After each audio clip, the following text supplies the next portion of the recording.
A primeira vez que pulei de paraquedas foi na faculdade. Ao contrário do que muitos pensam, de que é um esporte para malucos cheios de testosterona, é um esporte familiar e destinado a pessoas que amam a mesma coisa. A sensação de flutuar no céu.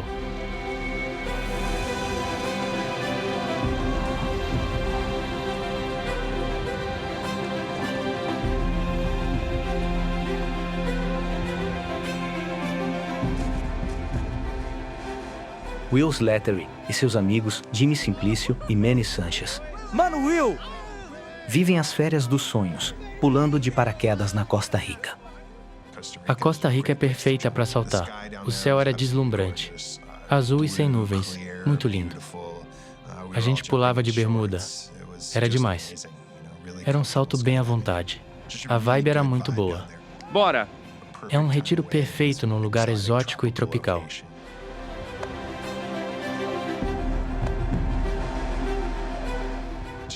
O Jimmy foi um ótimo treinador e mentor para mim. O Manny era um parceirão. Ele costumava usar um chapéu de bobo da corte. Era bem engraçado. Dava pra repetir o salto. Não vou tirar o chapéu de novo.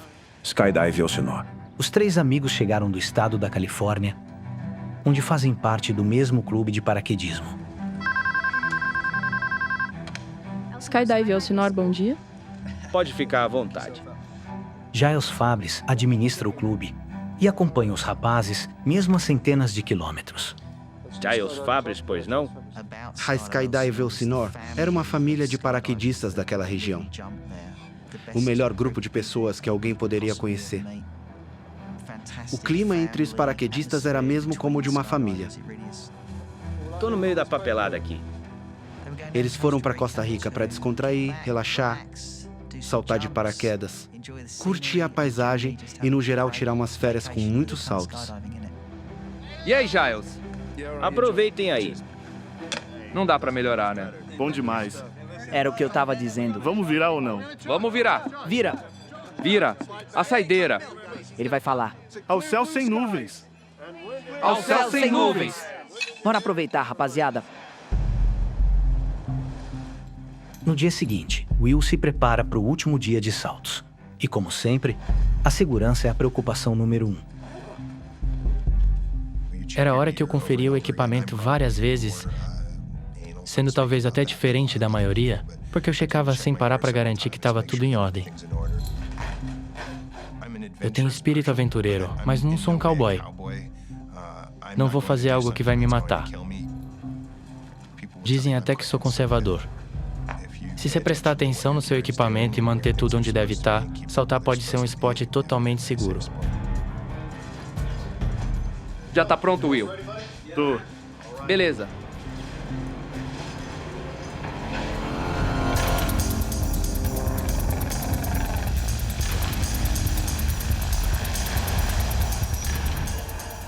Os rapazes adiaram o salto para a parte da tarde. Um temporal caiu de manhã. Mas à hora do almoço, o céu já estava claro. A nuvem é passageira. Estava ensolarado. Tinha algumas nuvens, mas nenhuma mais escura. Tirando as nuvens esparsas, aquele dia parecia exatamente igual ao dia anterior. Fala, Bradley, de boa? Então a gente começou a preparar os equipamentos e se vestir para saltar. Tudo pronto aqui. Pronto, Manny. Tô. Bora, Jimmy. Opa. Nosso avião era um Cessna 206. Ele chega a ser menor que a maioria dos carros. Vambora, meu chapa. Os aviões para paraquedismo geralmente não têm os bancos porque fica um espaço maior lá atrás. Então todo mundo senta segurando as pernas e formando uma fila. A gente se aperta lá. Céu azul e pouso seguro, hein? Pode mandar ver. Prontos aí? Bora.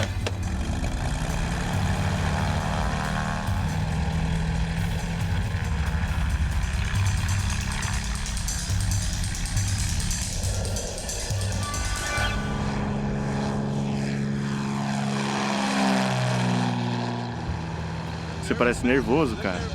Um pouco. Um pouquinho? Faz parte. O ambiente a bordo é descontraído. Aí não dá. Eu tava lá, pô. Mas à medida que o avião sobe, o tempo começa a fechar. 5 ou 10 minutos depois da decolagem, a gente entrou nas nuvens. E dali em diante, por talvez uns 20 minutos, era um total apagão. Ou seja, tudo ao redor do avião estava branco. Não dava para ver o solo, o oceano nem nada. Atravessa as nuvens. Vai atravessar. Dá uma aflição. Will e os rapazes se seguram firme, respeitando a principal regra do paraquedismo. Por segurança, paraquedistas não saltam nas nuvens. Afinal, você pode perder a noção de espaço. Estamos atravessando as nuvens, tá?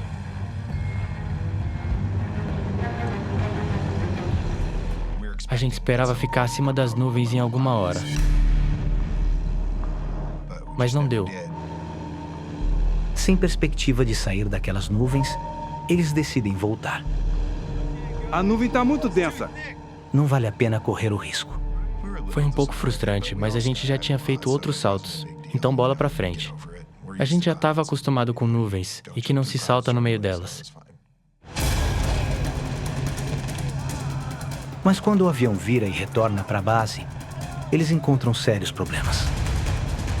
Em questão de 20 segundos, começou uma leve turbulência. Odeio esse aperto. E só foi piorando. Tá certo. Aí o avião entrou em uma forte turbulência.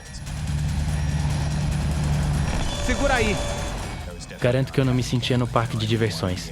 Eu não queria estar naquele mini avião rodopiando no céu. Se segura aí. Não dá pra sair. Não. Segundos depois, o avião começa a perder o controle. Temos que sair. O avião estava desgovernado e até começou a inclinar. Eu ia pro teto, depois ia pro chão e ficava assim. Fiquei em choque. Precisamos sair. Vai.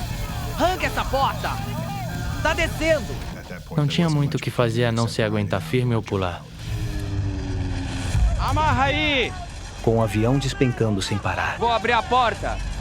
Will e seus amigos precisam recorrer a ações drásticas de emergência. Abre. Naquela hora todo mundo estava na porta, tentando abrir. Era o que restava. Vai abrir isso aí. Meu Deus. Levou umas 4 tentativas para abrir, porque o avião jogava a gente de um lado para o outro. Vai. Apesar de não terem noção da altura e se terão tempo suficiente para abrir o paraquedas, Tem que pular. eles mergulham no vazio.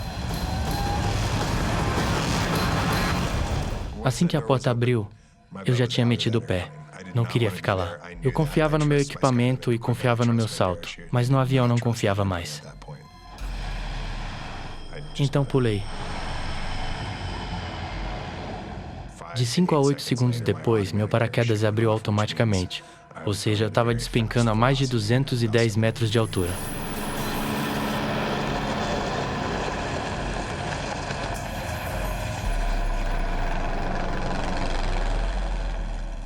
A gente estava numa altitude bem baixa. Eu me assustei. Olhei em volta para procurar meus amigos. Vi o Jimmy de paraquedas também. Tava caindo longe para outro lado. O Manny estava caindo de paraquedas mais próximo de mim. Will está desesperado para saber se seu amigo Manny está bem. Fiquei tentando chamar a atenção dele para a gente coordenar o pouso juntos. Manny.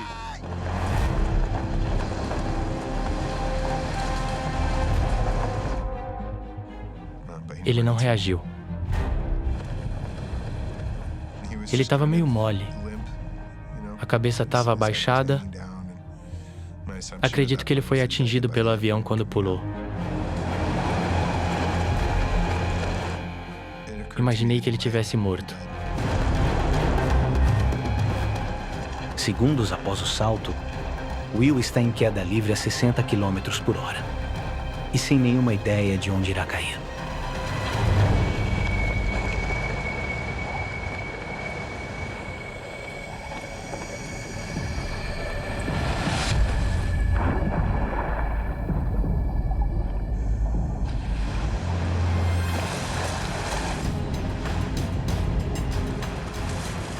O avião caiu atrás de mim. Olhei para trás e vi a cauda do avião saindo da água. Eu estava bem atordoado. Will caiu no oceano e continua preso ao seu paraquedas. precisa agir rápido para não se afogar.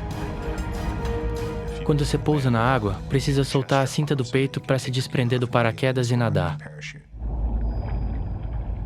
Naquele momento era questão de foco para fazer a coisa certa e aproveitar a chance de sobreviver.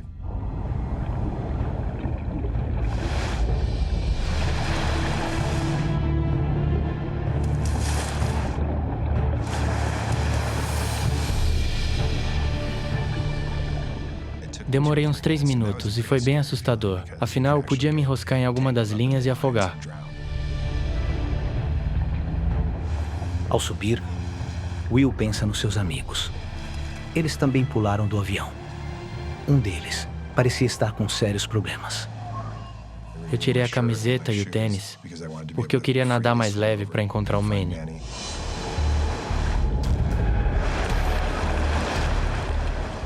Senti que eu precisava agir rápido, porque se ele tivesse inconsciente, era muito importante achar ele para evitar que afogasse. Manny! Jimmy! Manny! Ele não me respondia e eu não via o paraquedas dele, nenhum sinal. Manny! Alguém aí? Alguém? Então nadei para onde eu achei que ele teria caído.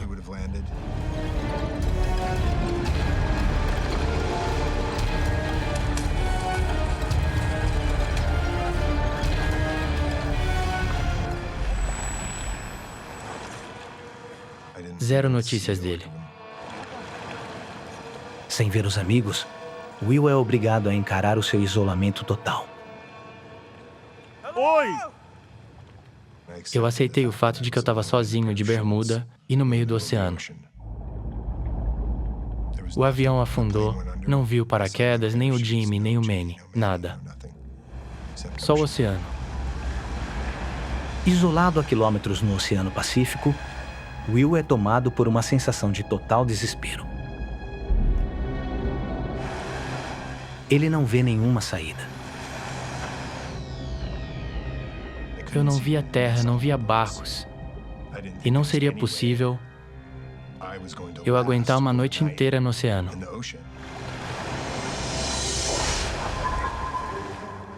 Se era para morrer, por que eu não poderia ter morrido no avião? Em vez de agonizar afogando. Se tiver uma chance, eu vou lutar. Mas se for certeza que vou morrer, por que prolongar? Me mata logo. Meu Deus.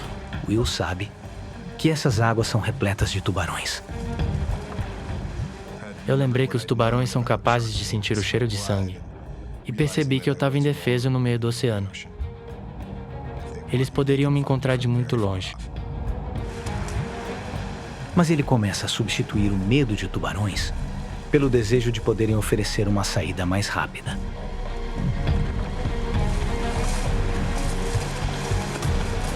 Eu tô aqui!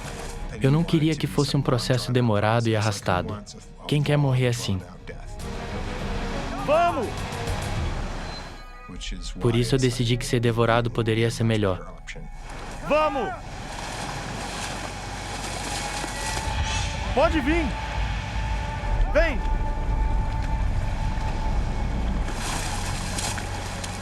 Pode vir me pegar!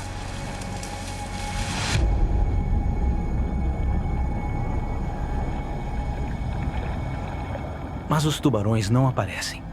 E Will começa a refletir sobre a sua situação. Se fosse na costa dos Estados Unidos, a guarda costeira poderia chegar rápido. Mas eu estava num país de terceiro mundo. Então pensei, não seja um americano mimado achando que um barco vai vir te buscar. Você tem que aguentar firme. Ou não. Só relaxa. Sozinho no oceano, próximo do anoitecer, Will decide não se entregar. Comecei a pensar mais especificamente nas coisas que eu deveria fazer. Eu tinha que agir. Não queria gastar energia me debatendo, já que eu poderia boiar me deitando. O mais importante era manter a calma e não entrar em pânico, porque eu sabia que o pânico poderia me matar. Permanecer calmo exigiu de mim desenvolver uma capacidade nova do zero. Foi algo que eu nunca tinha passado.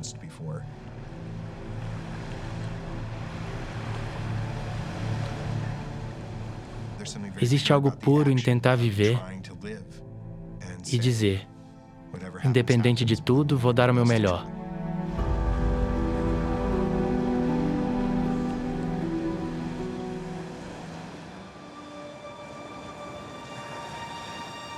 A responsável em terra, Tanya Handel, está esperando os rapazes pousarem no local combinado. Meu estômago começou a revirar quando cheguei e não tinha nenhum paraquedista na zona de pouso. Mesmo pousando em outro lugar, Milt Burton, o dono do clube de paraquedismo, sabe que deve ligar para ela. Tudo bem, gente? Milt, me liga quando pousar. Ok. Céu azul e pouso seguro, hein? Tá aí, Milt. Câmbio. De cara eu pensei que eles tivessem cancelado o salto e voltado para a pista de pouso. Sem conseguir contato com Milt, Tanya volta para a base aérea. 20 minutos depois, nenhum sinal. Ninguém na pista de pouso.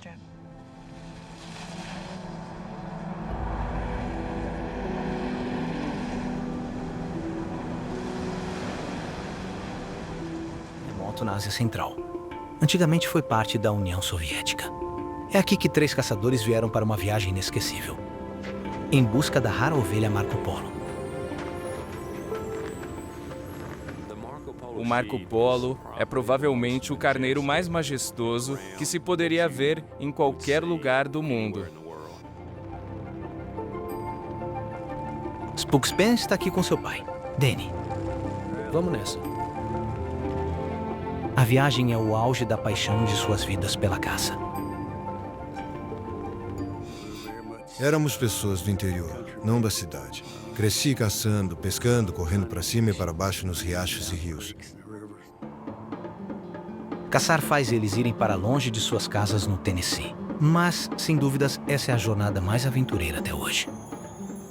Eu realmente não sabia nada sobre o Quirguistão. Eu só sabia que era montanhoso. Dá um tchauzinho pra câmera, pessoal. Juntando seu pai e filho, está um amigo de caça de Spook, o canadense Clay Lancaster. A maior atração da caça é a aventura. Muita gente acha que é só sair atirando por aí, mas não é isso. É sobre escapar das cidades, dos telefones, das pessoas e subir altas montanhas.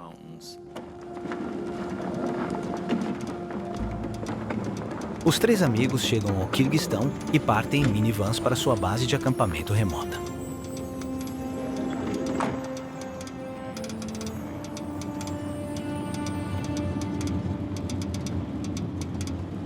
São 36 horas de viagem. A jornada até o acampamento foi a parte mais difícil. Foi uma viagem longa e pesada, realmente foi.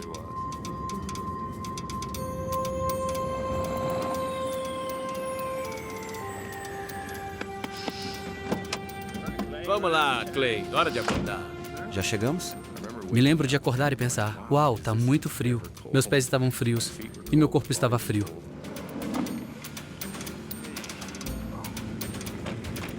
Vamos, pessoal.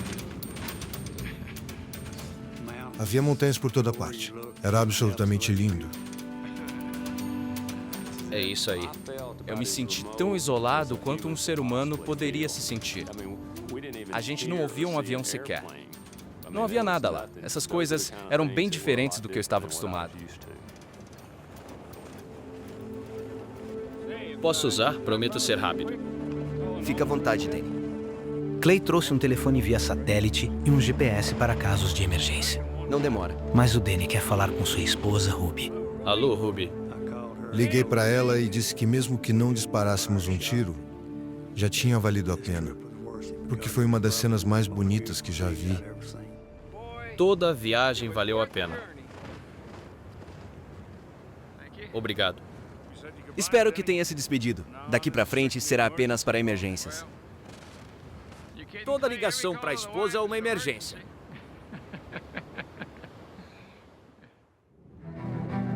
Filmagens do Clay. Os caçadores estão em uma excursão sob medida, organizada na América. Em um acampamento remoto a 8 horas da cidade mais próxima. Eles partem todos os dias a cavalo, acompanhados por uma equipe de guias locais.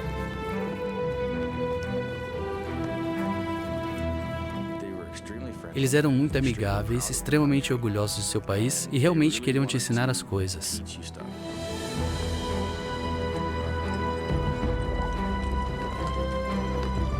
Eles passam 2 semanas inteiras atravessando quilômetros de montanhas congeladas em busca de seu prêmio. Era um grande desafio para caçar. Havia momentos em que eu estava com neve até a cintura. Filmagens do Clay. Com poucos dias para concluir a viagem, os caçadores avistam o que vieram buscar. Quando vi o carneiro, senti como se fosse um sonho. Eu não acreditava que era real. Aquilo era algo que sonhei por anos e anos.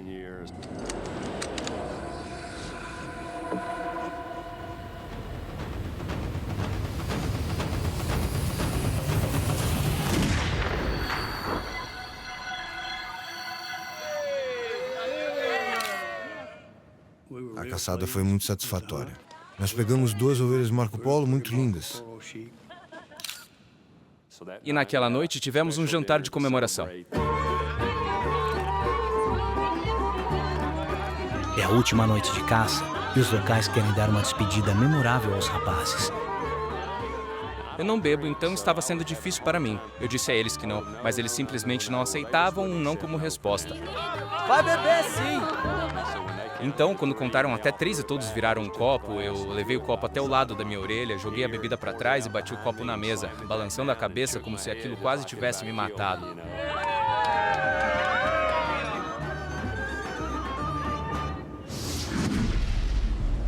John. Após conseguirem seu troféu, os caçadores estão ansiosos para voltar para casa. Danny, Spook e Clay deixam o acampamento para viajar até a cidade mais próxima, a mais de 480 quilômetros de distância. Mas ao iniciarem a jornada de 8 horas, o tempo começa a fechar. Tinha nevado bastante. A estrada por onde viemos já não dava mais para vê-la porque o vento soprou e a cobriu completamente. Me afastei da van e lembro de ter feito uma marca na neve.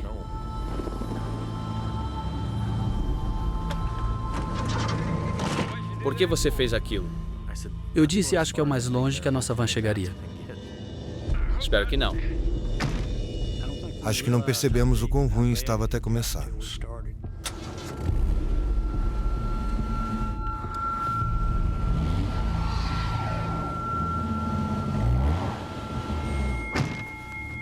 Até que eu estava sendo otimista. A neve está muito profunda para a minivan. Mas agora os guias locais decidem descer as montanhas para tentar escapar da nevasca iminente. Foi então que disseram que a gente tinha que entrar no caminhão. E eu lembro de pensar, eu avisei.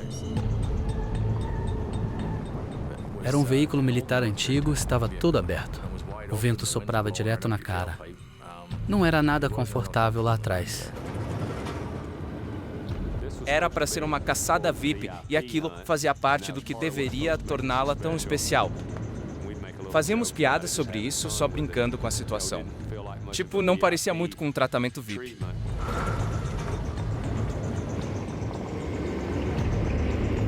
O caminhão parte do acampamento, mas quase imediatamente, a nevasca começa a engolir o veículo envelhecido. Não andamos nem 1 quilômetro até ficarmos realmente atolados.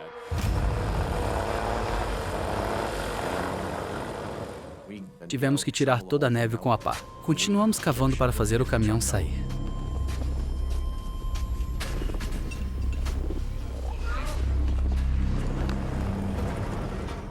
Todo mundo começou a empurrar.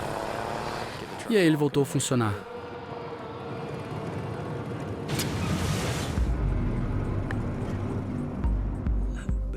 Tenho dirigido caminhões desde que era apenas uma criança. Acho que comentei que talvez poderia dirigir o caminhão através da neve.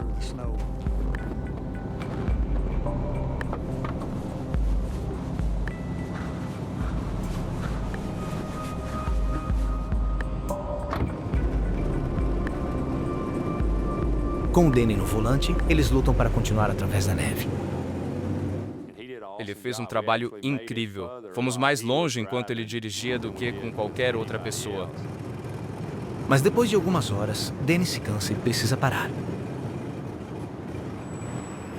Depois que ele assumiu o volante de novo, não me deixa mais dirigir. E conforme o dia avança, eles continuam enfrentando o acúmulo de neve. Chegamos a um ponto em que não conseguíamos saber onde estava a estrada. Cada vez que chegávamos em uma colina, ficávamos presos 3 ou 4 vezes nela. Tínhamos que remover toda a neve do caminho para o caminhão ganhar impulso e chegar ao topo. Estava nevando muito e ficava cada vez mais fundo. No final da tarde, os caçadores avançaram demais para voltar. E o clima está piorando.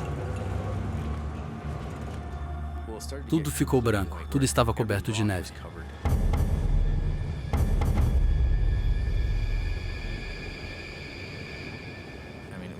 Havia apenas branco. A neve não parava de cair e nada parecia familiar.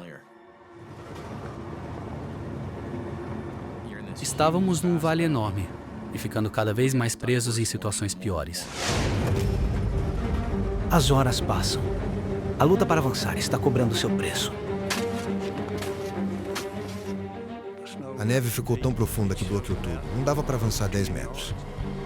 Todos nós estávamos exaustos demais para continuar cavando. Eu continuava pensando, sabe, isso está começando a se tornar uma situação ruim.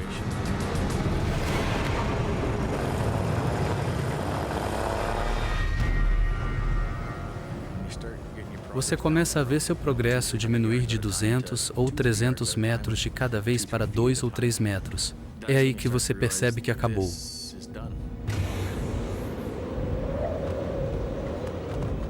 Ficamos presos. E era lá onde íamos ficar.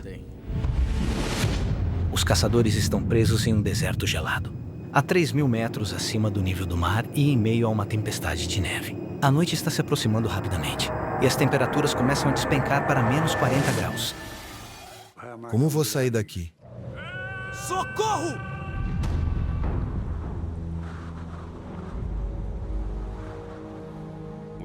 Decidimos parar e esperar a noite passar e, com sorte, encontrar uma maneira de sair.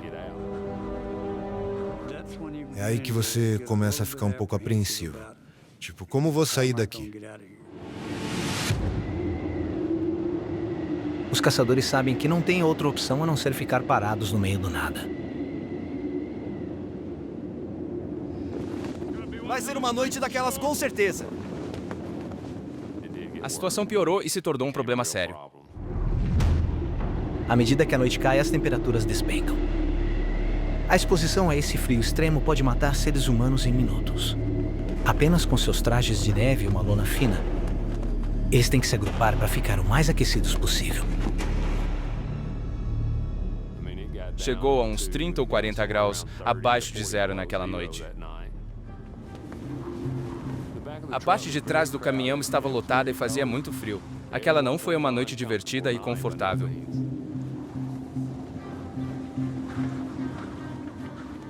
Eu estava apreensivo, com medo do frio e de ficar sem comida.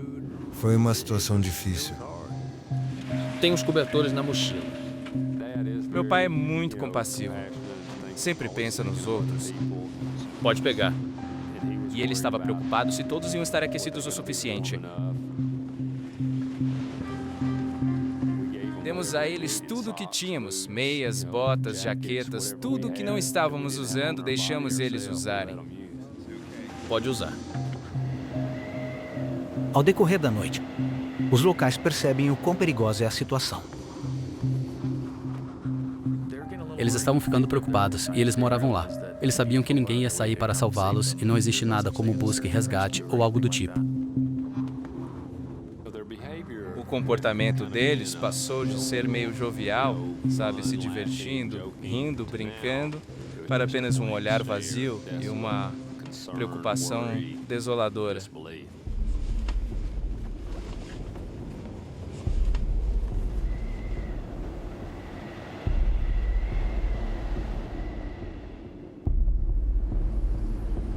Os caçadores sobreviveram a uma noite amargamente fria. Dia 2. Mas o amanhecer não traz alívio no clima. E quando Clay sai do caminhão, ele leva um choque. Durante a noite, o caminhão foi engolido por um manto branco. Clay agora já não pode distinguir a terra do céu. Não havia nada para ver. Era apenas uma paisagem sólida de neve. Estávamos neste vasto vale. Ninguém sabia onde estávamos. Foi uma sensação angustiante. Para piorar a situação, os guias locais começam a recorrer aos ocidentais em busca de sugestões sobre o que fazer a seguir. Se você tira a rotina normal deles, eles não têm a menor ideia do que fazer. E eu acho que essa foi a parte mais assustadora. Foi aí que decidimos, olha, eles não vão nos tirar daqui. Vamos ter que fazer algo diferente. Parecia que, cada vez mais, eles olhavam para mim para saber o que fazer. Eu estava em um país estrangeiro e realmente não sabia o que fazer. Clay sabe que estão presos em um grande problema. Usando seu telefone via satélite, ele faz uma chamada de emergência para o homem com quem marcaram a viagem de caça. Ele estava na Rússia na época, em Moscou. Aqui é Clay Lancaster. Ele estava tentando amenizar a situação. Ele disse que não estava ruim. E eu ficava dizendo para ele, você não percebe onde estamos e o que está acontecendo agora, estamos presos. Nosso caminhão está atolado na neve, não dá para sair. Logo chegou o ponto dele falar, ei, tem que jantar agora, estou ocupado, não posso falar com você. Alô? Aí ele desligou o telefone. Alô? Ainda bem que eu não estava perto dele naquela hora. Dá para acreditar? Esse é isso aí. Não vou depender de mais ninguém aqui. Vou entrar em contato com meu irmão no Canadá. Mas a bateria do telefone via satélite está na reserva. Escuta. Está a poucos segundos de acabar. Estas são as nossas coordenadas. Escuta. Norte 42. Foi um pouco frustrante. Eu pensei, por que deixei a bateria se esgotar tanto? Era a última que eu tinha. No momento em que ele está prestes a dar a localização exata, alô? O telefone fica sem bateria. Alô? Você acha que ele ouviu?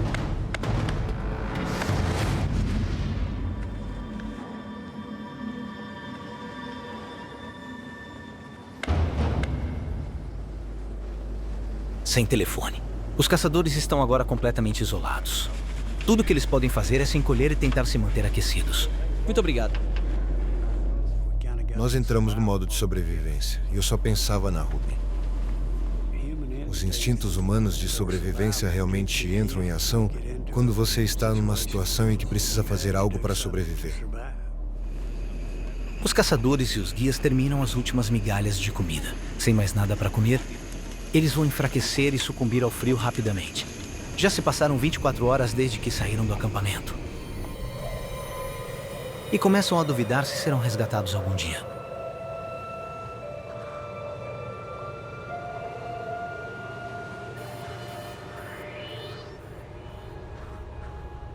Você começa a se perguntar, será que eles vão vir atrás de nós? Se tá bem, Danny? Só pensando na Ruby. Ela espera que eu volte amanhã.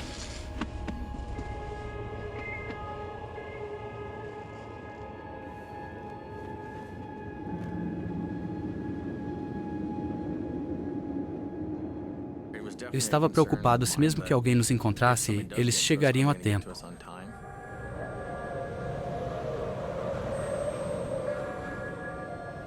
Você pensa nos seus filhos, na sua família e na sua esposa. Sabe, é difícil manter a motivação. Você se sente impotente. À medida que a segunda noite cai, as temperaturas despencam novamente. E o mesmo acontece com o humor dentro do caminhão.